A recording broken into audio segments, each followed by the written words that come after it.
Bismillahirrahmanirrahim. Assalamu alaikum students. Today our topic is Einstein mass energy equation. Einstein, the first scientist who gave us the idea about the modern physics. So he is also called the founder of modern physics. So he gave us the idea about the mass energy equation, that is E is equals to mc square. E is denoting energy. M is here mass and C is the speed of light, and the speed of light is 3 multiplied 10 raised to power 8 ms minus 1. That is very great.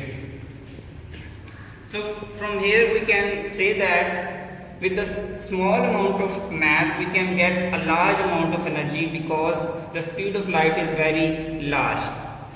We get energy from nuclear reaction like fission reaction, in which a parent element, when divided it into daughter elements, we get lot of energy. Similar in the fusion reaction, when two daughter elements combine together to make a parent element, then we get same amount of energy in that case also. That is Einstein mass energy equation about the interconversion of energy, that if we have small mass, we can get large amount of energy because we have greater speed of light. Next topic I have, that is efficiency. What is efficiency? Efficiency क्या होती है? Efficiency ये है कि input output और input, output क्या है और इनपुट क्या है, वो तमाम एनर्जी जो हम खुद से किसी बॉडी को दे रहे हैं काम करने के लिए, किसी मशीन को दे रहे हैं, वो हमारे पास इनपुट होगी, और उससे जो रिजल्ट हम प्रोड्यूस करवा रहे हैं वो हमारे पास हमारी आउटपुट होगी. सो इनपुट और आउटपुट और इनपुट अगर हम करते हैं तो हमारे पास किसी भी बॉडी की एफिशिएंसी आ जाती है. For example electric machines, electric heaters, इन सब में हम खुद से कुछ ना कुछ बॉडी को हीट इलेक्ट्रिसिटी दे रहे हैं, उसके अलावा हीट इलेक्ट्रिसिटी प्रोड्यूस करवा रहे हैं, जिससे क्या होगा, ये मोटर्स, ये सब चीजें क्या करेंगी, वर्किंग करेंगी. फॉर एग्जांपल हम इनसे वाटर पंप कर सकते हैं, क्लॉथ्स वॉश कर सकते हैं. सो ये सब चीजें क्या हमारी आउटपुट में आ जाएंगी. आइडियल मशीन क्या होती है? आइडियल मशीन ऐसी मशीन जो 100% एफिशिएंट हो. 100% efficient means output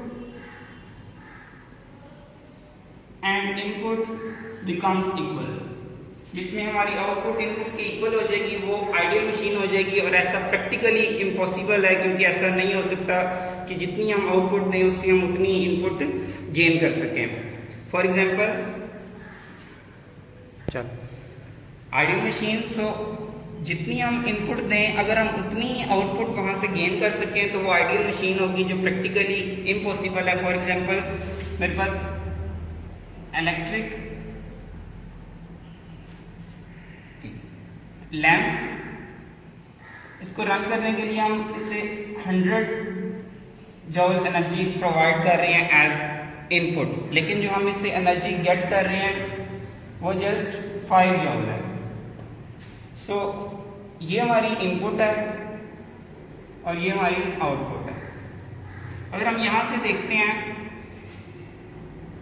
output over input multiply by 100, so just 5% efficient है ये मशीन हमारे पास. सो इस तरीके से हम मुख्तलिफ मशीन्स की इनपुट एफिशिएंसी फाइंड कर सकते हैं. Next topic, power. What is power? Power is rate of doing work, कि हम किसी मखसूस टाइम में कितना काम कर सकते हैं, वो हमारी पावर होगी. पावर के लिए हमारे पास जो फॉर्मूला है, P equal to W over T. W is representing work and T is time. किसी यूनिट टाइम में कितना वर्क कर रहे हैं वो हमारे पास पावर होगी. पावर का यूनिट हमारे पास वॉट है, इसे हम फाइंड भी कर सकते हैं as P is equal to W over T. The unit of work is joule and unit of time is second. So joule over second, that will be joule per second, and we can say that joule per second is equals to watt. What is watt? The power of body is 1 watt if it does work at the rate of 1 joule per second.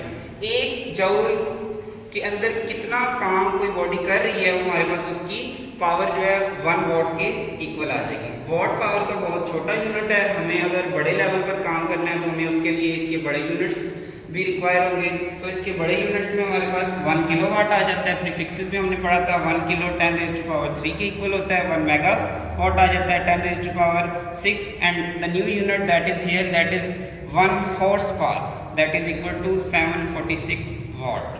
That is our today's lecture.